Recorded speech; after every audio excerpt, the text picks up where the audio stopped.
Boa noite, meu nome é Ieda Maria Lousada Guedes, sou professora da universidade, tutora do PET Medicina e Enfermagem, coordenadora do projeto Rondon UFPA, e nós estamos iniciando mais uma atividade onde o PET Medicina e Enfermagem, em parceria com o projeto Rondon, estão realizando. Esta atividade que nós iremos desenvolver hoje à noite mais uma ação, mais uma atividade dentro do projeto PET Ciência em Loco. O PET Ciência em Loco é uma atividade do planejamento, que consta no planejamento do PET, Medicina e Enfermagem, é uma atividade de ensino que tem como objetivo fomentar a construção e atualização de conhecimentos específicos e o diálogo científico voltados para as temáticas das atividades de pesquisa, ensino e extensão em especial. E esta atividade, ela auxilia a execução desses projetos. E constitui-se, portanto, em um espaço permanente de diálogo, análise, discussão de assuntos e metodologias, bem como o aperfeiçoamento da língua inglesa. Então, o PET Ciência em Loco é um projeto onde, em cada atividade, são realizadas discussões de 3 artigos científicos correlacionados com os projetos dos petianos e petianas, e ele tem uma organização, e nesta atividade, em especial, nós temos a organização da Carmen Irani Oliveira, né, que é bolsista, petiana, bolsista do PET e discente do curso de enfermagem da Universidade Federal do Pará. Então, eu vou passar para a Carmen agora, que vai especificar, né, como será realizada a atividade, quais são os artigos científicos que nós iremos discutir, que serão facilitados pelos bolsistas do PET Medicina e Enfermagem. Carmen, com você. Boa noite. Como professora sou a Carmen Irani dos Santos Oliveira. Eu sou acadêmica de enfermagem e petiana bolsista do PET Medicina e Enfermagem. Eu também sou organizadora do quinto PET Loco, e ele vai ser facilitado por 3 pessoas, como professora. A primeira pessoa a facilitar o artigo vai ser a petiana bolsista Marcela Emily dos Santos da Silva Pereira. O artigo que ela vai facilitar tem o tema de contribuições da dança-terapia para indivíduos com paralisia cerebral. O segundo artigo a ser facilitado, vai ser facilitado por mim, Carmen Irani dos Santos Oliveira, e ele tem como tema a prevalência da hipertensão arterial sistêmica nos pacientes portadores de acidente vascular encefálico, atendidos na emergência de um hospital público terciário. Já o terceiro artigo vai ser facilitado pelo petiano bolsista Douglas do Nascimento Galvão. Ele tem como tema o consumo de drogas e conhecimento sobre as suas consequências, entre os estudantes da graduação de enfermagem. Ok, muito obrigada, Carmen. Então, a partir de agora, nós iremos iniciar a nossa atividade PET Ciência em Loco, né, na sua quinta edição aí, na sua quinta atividade. Nós esperamos que possamos contribuir com conhecimento, com informações e num espaço dialógico que nós estamos nos propondo a fazer. Infelizmente, frente a essa situação de pandemia que estamos vivenciando, as atividades não podem ser realizadas presencialmente. Então, bom aprendizado a todas e todos, e muito obrigada por estar conosco em mais uma atividade do PET Medicina e Enfermagem, em parceria com a coordenação do projeto Rondon UFPA.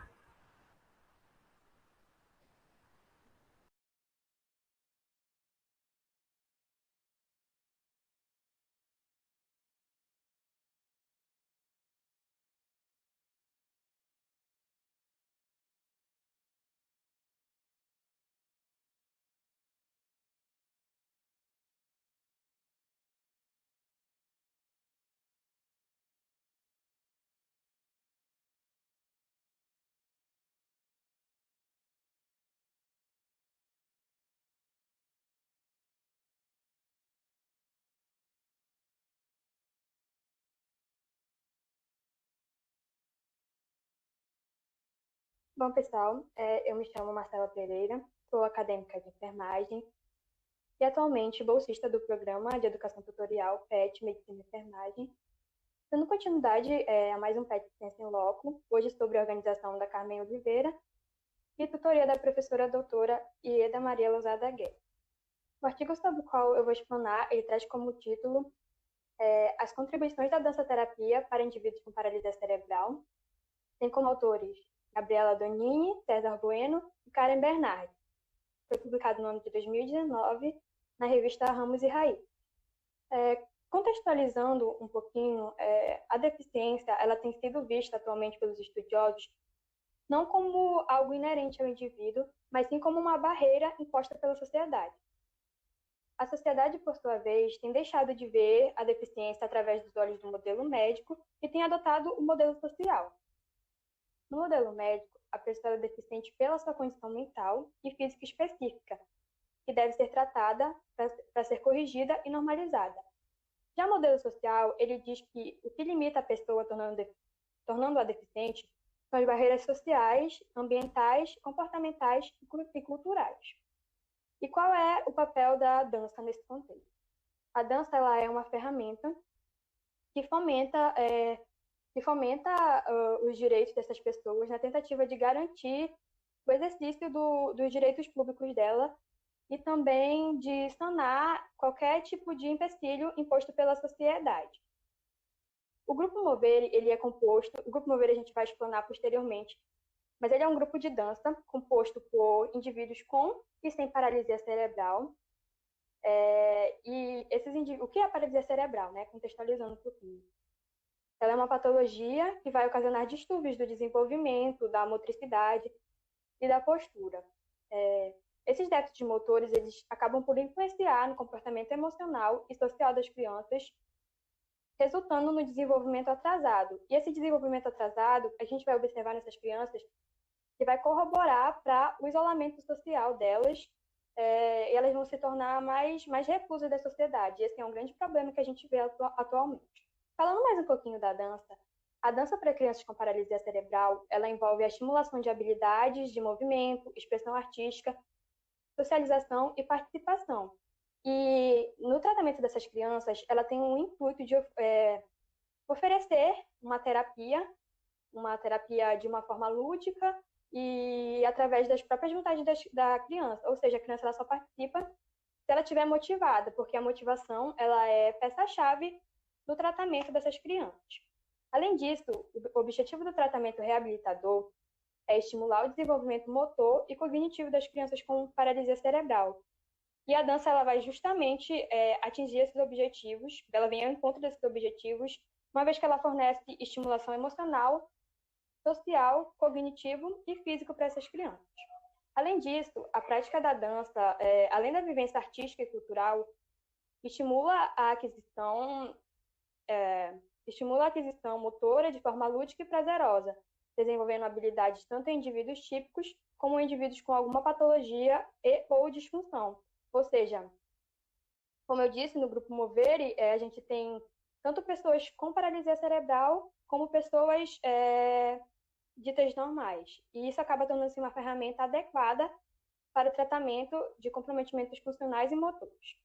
A dança pode ter uma estratégia positiva que estimula a melhora motora e mimetiza atividades comunitárias, oferecendo estímulo à movimentação do corpo inteiro e organizando o movimento.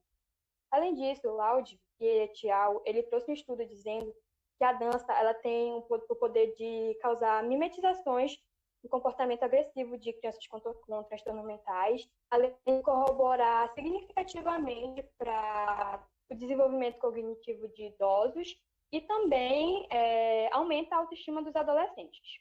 Já Gastão, ele diz que os resultados mostram que a dança proporciona benefícios na mobilidade funcional de crianças com paralisia cerebral. Falando um pouquinho da metodologia, como funciona esse grupo. Como eu disse, o Moveri, ele é um grupo de dança que emergiu de um projeto de extensão dentro da Universidade Federal de Ciências da Saúde do Paraná, né? E ele foi criado pela professora doutora Karen Luciene Bernardi, em conjunto com alunos do curso de fisioterapia E esse projeto de extensão ele já está ativo há 4 anos. E qual é o objetivo desse projeto? Ele tem o objetivo de levar a dança na forma de atividades rítmicas e expressivas para os alunos da Escola de Educação Especial do Centro de Reabilitação de Porto Alegre, que é o CEREPAL. Então, como é a composição desse grupo? Anteriormente, esse grupo ele era composto apenas por indivíduos do próprio CEREPAL, do próprio Instituto, mas devido à grande demanda e à pouca oferta de cursos desse tipo, eles abriram para a sociedade externa. Então, atualmente, hoje, o projeto conta com 25 alunos que têm idade entre 4 e 37 anos, que são diagnosticados com paralisia cerebral. E uma coisa a se ressaltar é que eles não podem integrar outros tipos de atividade. E como funcionam as aulas? Qual é a metodologia das aulas? As aulas elas acontecem nas sextas-feiras e os alunos são divididos em 2 turmas, uma turma de crianças e outra turma de adultos. Cada aula ela tem duração de 45 minutos e ela é coordenada por 2 monitores. Esses monitores eles se revezam ao longo dos anos. E a gente salienta que a equipe que compõe essa aula, essa metodologia, ela é composta por 20 monitores e eles são discentes da própria universidade e futuros componentes da equipe multiprofissional, ou seja, a gente vai ter futuros médicos, enfermeiros, terapeutas ocupacionais e fisioterapeutas. São oferecidos para essas crianças nas aulas de música, nas aulas de dança, caixas sensoriais, instrumentos musicais, bolas e diversos outros brinquedos. Esses materiais eles são confeccionados pelos próprios monitores ao longo dos anos e são oferecidos para as crianças de acordo com a metodologia da aula, ou seja, qual o tipo de tema que eles vão abordar naquela semana e de acordo também com a necessidade de cada grupo, né, de cada indivíduo que compõe o grupo. Agora a gente observa essas imagens e a gente tem a noção de que na aula de dança a gente não quer unicamente exercer a dança propriamente dita, mas também explorar as movimentações artísticas que o corpo tem a proporcionar para esses indivíduos. Então, o que a gente vê? Eles oferecem também aulas de pintura, como a gente pode ver na imagem do lado esquerdo. E a dança, ela vem fomentar também, como eu disse lá no começo, essas crianças elas tendem a se isolar socialmente, não demonstrar tanto afeto. E o que pelos relatos dos acadêmicos, a gente observa que elas têm a necessidade de demonstrar afeto, como a gente pode ver no lado direito. Então, muito mais que a dança, eles exploram tudo que o corpo dessas crianças tem a oferecer, né? Artisticamente falando. O que a gente pode captar como resultados? A oportunidade de se relacionar com indivíduos com paralisia cerebral longe da reabilitação. Quando eu falo longe da reabilitação, não é que a dança não seja uma forma de reabilitação, porque é sim, mas é longe daquele ambiente engessado da reabilitação que a gente vê. Além disso, as aulas de dança elas ocorrem dentro do contexto social daquelas crianças. Então, os próprios monitores eles têm a possibilidade de extrair as especificidades de cada criança. A teórica de enfermagem, a Madeleine Leninger, corroborou na teoria transcultural, fazendo um cuidado individualizado de acordo com a necessidade de cada criança. Além disso, as aulas de dança elas vão ao encontro da necessidade que todo ser humano tem de fazer parte de um grupo, de se sentir parte de um grupo, se reconhecer no outro e perceber as qualidades e as potencialidades. Uma coisa que me chama muita atenção nesse texto é que as crianças elas passam daquela fase do eu não posso para a fase do eu consigo e eu vou fazer. Além disso, elas podem se sentir pela primeira vez parte de algo maior, incluídos em uma atividade. Além disso, sobre os relatos, os professores, pais e próprios monitores, eles analisam que houve uma grande mudança na postura dos alunos nos últimos 4 anos, que é quando o projeto decorre, né? Ou seja, como a gente viu na imagem, muitas das vezes os alunos eles tinham um embotamento afetivo, eles não gostavam nem de... Não correspondiam aos boa tardes, aos comandos dos monitores. Nos relatos, eles chegam, gostam de abraçar os monitores e os próprios colegas também. Além disso, além da gente obter, né, essa visualização de como as crianças evoluíram, é muito importante a gente ter o feedback dos pais e professores, né? Então, em 2016, foi realizado uma apresentação do grupo de dança, né, o Movere, como eu falei anteriormente, E o que pode ser observado é que os pais eles reagem positivamente e têm o interesse de que as crianças continuem a participar do projeto de dança. Além disso, anualmente, os alunos, monitores e professores da Universidade Federal, eles respondem a um questionário de satisfação a respeito da proposta do projeto e tem se obtido feedbacks muito positivos. Os resultados da pesquisa de satisfação corroboram com os achados de estudo que avaliaram a prática de exercício por meio da dança, confirmando que ela gera efeitos psicológicos positivos ligados ao aumento da autoestima, da motivação e da esperança desses indivíduos. Eu trouxe essa imagem, que é componente do artigo, né? Ela é o Grupo Movere, ela é a representação do Grupo Movere, e ela é muito significativa, uma vez que esses indivíduos, como eu disse lá no começo, eles têm paralisia cerebral, alguns têm e outros não. Mas lá dentro do projeto, eles são tratados de forma linear, eles são tratados como iguais. Então, através disso, eles podem se sentir inclusos num ambiente em que eles se reconhecem. Bom, como conclusão, o que a gente pode observar é que, a partir dos resultados do questionário de satisfação e das observações feitas ao longo dos anos, percebe-se que a dança ela proporciona para esses alunos aumento de autoestima e também uma melhor interação social, que é o que a gente observa que é uma das coisas mais prejudicadas nessas crianças, nesses indivíduos com paralisia cerebral. Além disso, a dança ela vem auxiliar na resolução das desigualdades sociais, que também é um paradigma social, né? E a dança ela vem justamente fazer isso, fomentar a quebra desses paradigmas.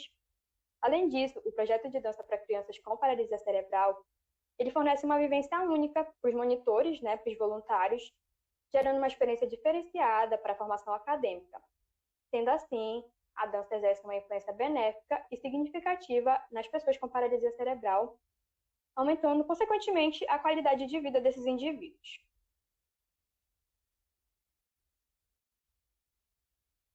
Bom, e essas são as referências.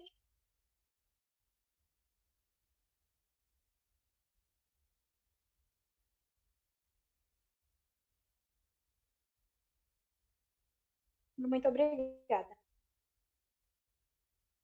Olá, eu sou a petiana bolsista Carmen Irani dos Santos Oliveira. Eu sou acadêmica de enfermagem e também a facilitadora e organizadora desse PET Ciência em Loco. Tudo isso sob a tutoria da professora doutora Ieda Maria Lousada Guedes. Esse é um artigo original e ele foi publicado na Revista Brasileira de Clínica Médica. Ele tem como título A prevalência da hipertensão arterial sistêmica nos pacientes portadores de acidente vascular encefálico atendidos na emergência de um hospital público terciário. Seus autores são Maria Aglaí Ribeiro Barbosa, Socorro Ferreira Bona, Camila Lousada Herbert Ferraz, Niobe Maria Ribeiro Furtado Barbosa, Igor Marcelo Castro e Silva e Tânia Maria Bucão Lousada Ferraz. Para introduzir esse artigo, nós precisamos nos fazer 2 questionamentos. Primeiramente, o que é um acidente vascular encefálico? O acidente vascular encefálico acontece quando vasos que levam sangue ao cérebro entopem ou se rompem. E isso vai causar uma paralisia de uma área secundária cerebral por ter ficado sem circulação sanguínea. O AVE é uma das principais causas de morte, internação e de incapacitação, não só no Brasil, como em todo o mundo. Quais são os seus fatores de risco? Bom, os fatores de risco do AVE podem ser mutáveis ou imutáveis. Quanto aos fatores mutáveis, nós temos a dislipidemia, que é um risco por conta da obstrução dos vasos. Estudos apontam que indivíduos que têm a taxa de colesterol de 160 a 200 miligramas por decilitro têm maiores chances de desenvolver essa patologia. Traz também a diabetes mellitus, que é preocupante por conta do déficit metabólico de insulina, que causa o endurecimento das paredes dos vasos e a redução do seu lúmen. Também o tabagismo, pois ele facilita o transporte de placas de gordura para os vasos cerebrais. E também a hipertensão arterial sistêmica. Ela é o fator de risco, este é o fator de risco que mais influencia no acidente vascular encefálico. Estudos apontam que pessoas que têm hipertensão arterial têm até 4 vezes mais probabilidade de desenvolver um acidente vascular encefálico. Quanto aos fatores imutáveis, nós temos o gênero, que estudos também apontam que o sexo masculino é o mais preponderante quando se trata de AVE, e também a idade. Esse dado vem se alterando conforme o tempo, as mudanças na alimentação. Acreditava-se, via-se isso em estudos de décadas passadas, que os idosos eram o grupo mais propenso a essa patologia. Só que agora essa idade vem se diminuindo e se achega aos adultos e jovens adultos. Temos também a raça. Estudos apontam que a população preta é a que mais tem essa patologia, que mais desenvolve essa patologia. E também histórico de doença cardiovascular, que pode causar algum dos fatores mutáveis que eu apresentei anteriormente. O objetivo desse estudo foi determinar a prevalência de hipertensão arterial sistêmica nos portadores de acidente vascular encefálico, atendidos na emergência de um hospital público terciário de Fortaleza, bem como descrever o perfil sociodemográfico, idade, sexo e procedência desta população, identificar os fatores de risco associados ao AVE na população estudada e descrever os seus tipos. Este estudo primeiramente foi submetido ao Comitê de Ética do Hospital Geral de Fortaleza. Após a aprovação desse comitê de ética, foram analisados 280 prontuários. Esses 280 prontuários foram coletados do mês de julho até setembro do ano de 2008. E os pacientes que se encaixaram foram pacientes que tinham diagnóstico tomográfico ou clínico de qualquer um dos dois tipos de acidente vascular encefálico. O instrumento de pesquisa utilizado foi um questionário estruturado com dados sobre o perfil sociodemográfico, presença de hipertensão, entre outros fatores de risco. Esses dados foram analisados estatisticamente pelo programa Social Package Statistical Program e foram descritos em tabelas com média, desvio padrão e também por frequência. Já nos resultados, a tabela 1 mostra a distribuição por sexo dos pacientes com AVE. Tem-se uma amostra total de 280 pacientes, destes 136 são do sexo feminino, enquanto 144 são do sexo masculino. A tabela 2 apresenta a distribuição do perfil epidemiológico e fatores de risco por tipo de AVE. Tem-se as variáveis idade, sexo, procedência e algumas patologias, diabetes e hipertensão arterial sistêmica. Na variável idade, foi feita a média dos pacientes que apresentaram AVEs do tipo isquêmico e hemorrágico. A média obtida dos pacientes que tiveram AVEs do tipo isquêmico foi 71,35 anos, enquanto a de pacientes que tiveram AVEs do tipo hemorrágico foi de 64,63 anos. Quanto ao sexo, a amostra total de pacientes do sexo feminino foi de 135. Destas, 114 desenvolveram AVEs do tipo isquêmico, enquanto 21 desenvolveram AVEs do tipo hemorrágico. A amostra do sexo masculino tem um total de 144 pacientes. Destes, 105 desenvolveram AVEs do tipo isquêmico e 39 do tipo hemorrágico. Quanto à procedência, 169 pacientes procederam de Fortaleza. Destes, 135 desenvolveram AVEs do tipo isquêmico, enquanto 34 desenvolveram AVEs do tipo hemorrágico. Procedentes de outras localidades foram 110 pacientes. 84 desenvolveram AVEs isquêmicos e 26 do tipo hemorrágico. Quanto aos pacientes que apresentaram diabetes em seu prontuário como patologia de base, a amostra é de 128. Destes 128, 107 desenvolveram AVEs do tipo isquêmico e 21 desenvolveram AVEs do tipo hemorrágico. Dos pacientes que não apresentaram a diabetes como patologia de base, a amostra é de 140. 105 desses desenvolveram AVEs do tipo isquêmico e 35 do tipo hemorrágico. Quanto à hipertensão arterial sistêmica, 260 pacientes apresentaram essa patologia como sendo de base em seus prontuários. Destes, 205 desenvolveram AVEs do tipo isquêmico e 55 do tipo hemorrágico. Apenas 8 pacientes não apresentaram em seu prontuário a hipertensão arterial como sendo uma patologia de base. Destes, 7 desenvolveram AVEs do tipo isquêmico e 1 do tipo hemorrágico, o que corrobora com dados de que os AVEs de tipos químicos são mais frequentes. A tabela 3 apresenta a distribuição por procedência dos pacientes com AVE na emergência do Hospital Geral de Fortaleza. A amostra total é de 280 pacientes, sendo que 170 procederam de Fortaleza e 110 vieram de outros municípios. Já a tabela 4 mostra a distribuição por fatores de risco dos pacientes com AVE. 97% dos pacientes apresentaram hipertensão arterial sistêmica como um fator de risco.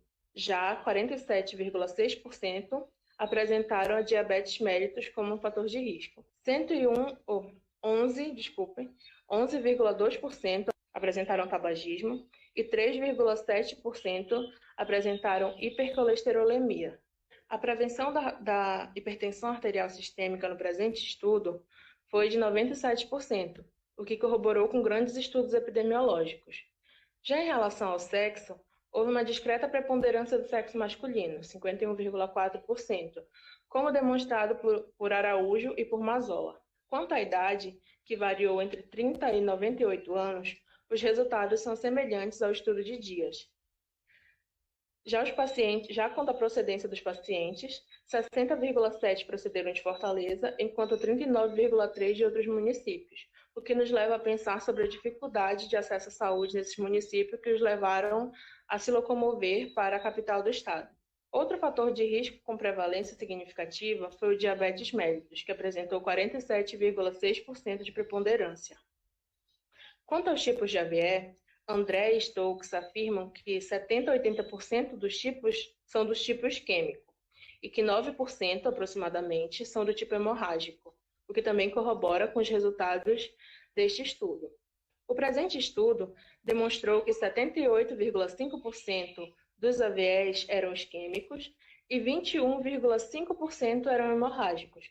O resultado é semelhante ao estudo realizado por Araújo, onde eles encontraram que 92% dos casos de AVE tinham diagnóstico de isquêmico e 8% de hemorrágico. Em relação ao AVE, quer seja ele hemorrágico ou isquêmico, a hipertensão arterial é sem dúvida o principal fator de risco modificável. E com isso, levantam-se questões de que tem-se que fortalecer as estratégias de prevenção e as estratégias de cuidado nos níveis primários de saúde. Essas são as referências. Obrigada.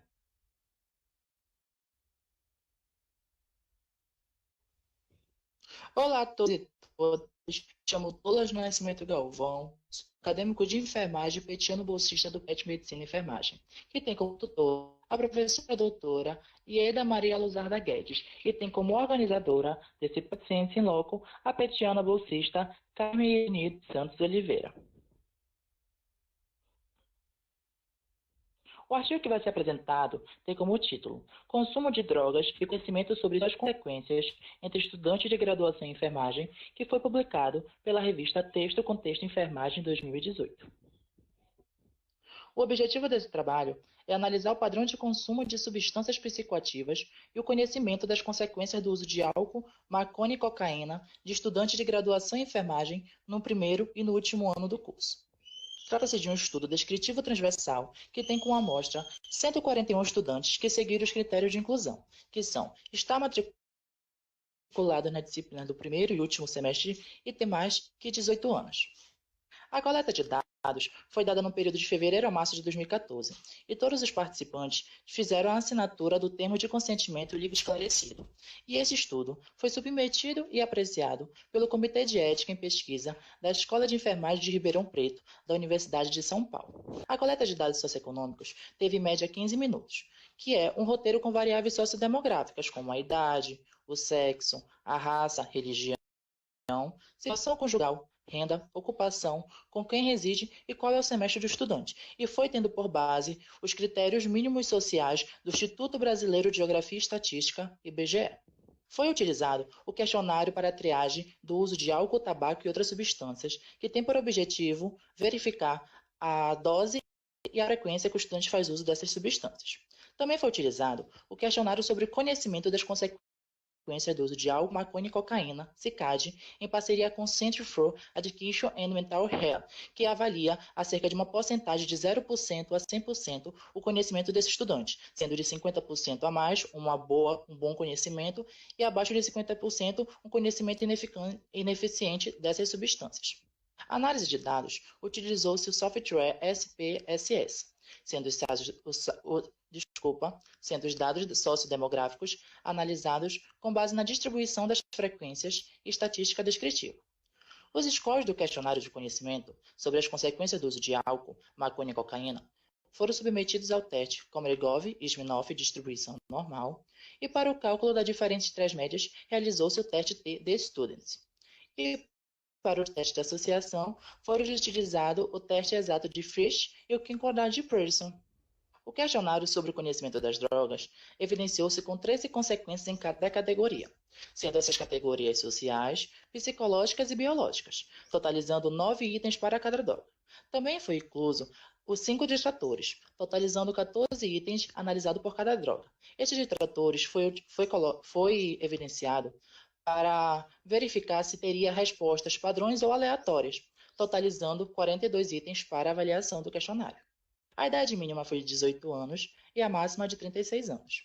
Os universitários, na sua maioria, eram de sexo feminino, tendo em vista que a enfermagem ainda é uma profissão que tem sua maioria mulheres, universitários brancos, católicos e solteiros. A renda per capita foi de 2 a 5 salários mínimos e não trabalhava de forma remunerada 68,1% dos estudantes. A moradia, 54 moravam com a família, 57 em pensões ou repúblicas e 30 sozinhos ou em outra situação. Dos 141 estudantes que participaram da amostras, 114 relataram que já haviam utilizado o álcool ou outra substância em alguma fase da vida. Destes 114, 78 relataram que usaram apenas o álcool e 36 relataram que usaram o álcool ou outra substância. 21 responderam que nunca utilizaram nenhum tipo de substância e 6 não responderam a essa pergunta. Para 2, eles vão ver a porcentagem dos estudantes do primeiro e do último ano do curso de graduação em enfermagem, segundo o uso referido na vida e nos últimos 3 meses de álcool, maconha e cocaína. 51,1% dos estudantes do primeiro ano relataram que utilizaram álcool alguma vez na vida, e 33,3% do último ano relataram que usaram álcool uma vez na vida. A maconha, 10,4% dos estudantes do primeiro ano utilizam na vida e 12,6% dos estudantes do último ano relataram que utilizaram também. 0,7% foi utilizado pelos estudantes do primeiro ano e os estudantes do último ano para a cocaína. Em relação ao uso nos últimos 3 meses, 51,1% dos estudantes do primeiro ano relataram que haviam feito uso do álcool e 33,3% do último ano haviam relatado que haviam feito uso do álcool também. 4% dos estudantes do primeiro ano relataram que haviam feito uso da maconha nos últimos 3 meses. E 2,2% dos estudantes do último ano haviam feito uso da maconha nos últimos 3 meses. 0,7% dos estudantes do primeiro ano relataram que haviam feito uso da cocaína nos últimos 3 meses. E nenhum estudante do último ano relatou que havia feito uso dessa substância nos últimos 3 meses. 3% do primeiro ano e do último ano não respondeu a essa pergunta. Tabela 1. Distribuição da média dos scores em estudantes do primeiro e último ano do curso de enfermagem, segundo o conhecimento sobre as consequências do uso de álcool, maconha e cocaína. Nessa tabela, foi evidenciado que os estudantes do último ano tiveram uma média maior, sendo possível ver no álcool, os estudantes do primeiro ano tiveram como média 13,5 e os estudantes do último ano tiveram como média 14. Para a maconha, os estudantes do primeiro ano tiveram como média 13,1 e os estudantes do último ano tiveram como média 13,4.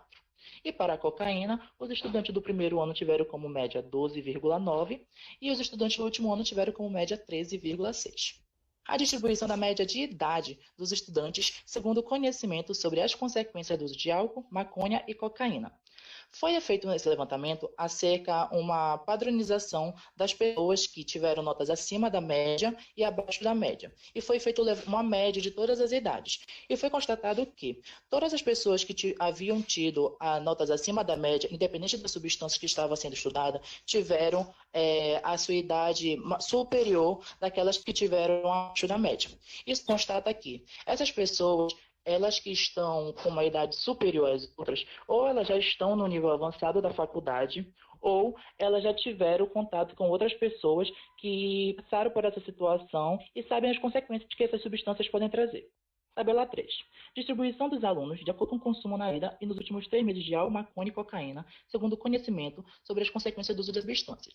Essa é a primeira parte da tabela que os pesquisadores eles colocaram em voga como principal descoberta acerca desse quesito foi que 66,3% dos estudantes que relataram não utilizar maconha nenhuma vez na vida tiveram a média acima dos outros estudantes que utilizaram essa substância.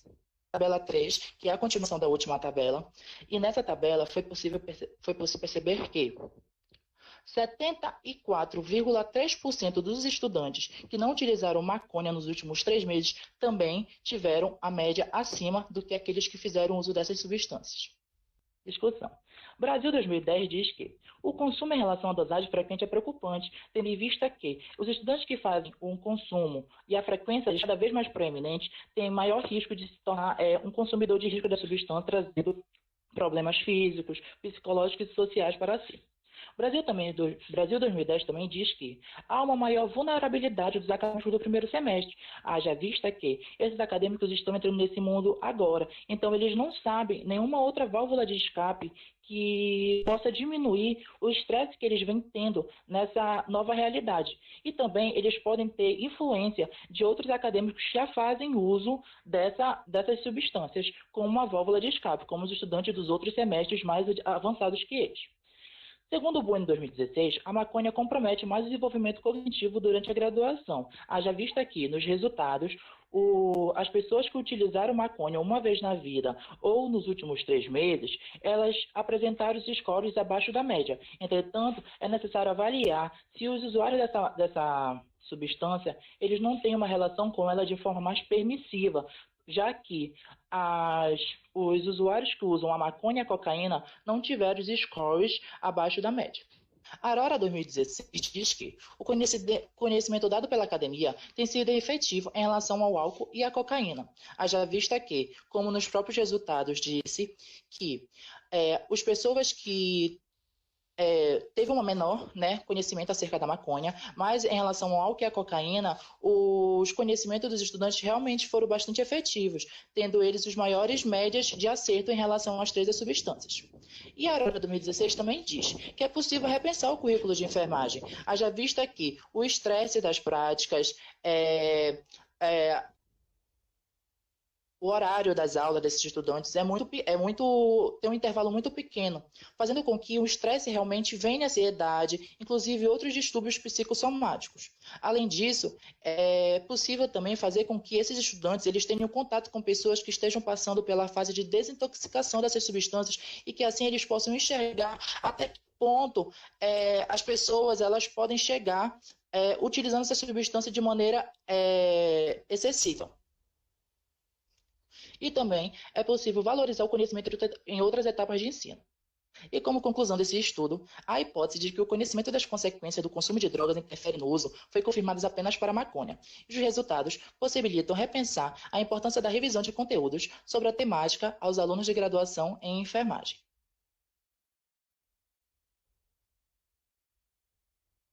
Essas são as referências do artigo.